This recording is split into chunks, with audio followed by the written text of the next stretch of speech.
Hi! In front of me is Xiaomi 12 Pro, and today I would like to show you how you can download and apply animated live wallpaper called Magic Fluids.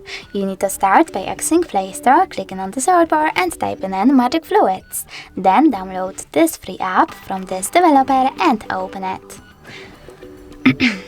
After that, you need to click on those three lines at the bottom right corner and select Settings. Now choose I accept in the pop-up and adjust all of those wallpaper settings however you feel like it.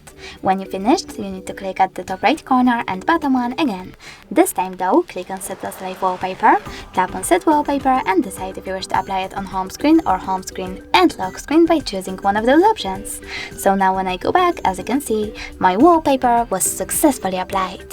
Thanks so much for watching. If you enjoyed this video, leave a like, comment and definitely subscribe. Bye!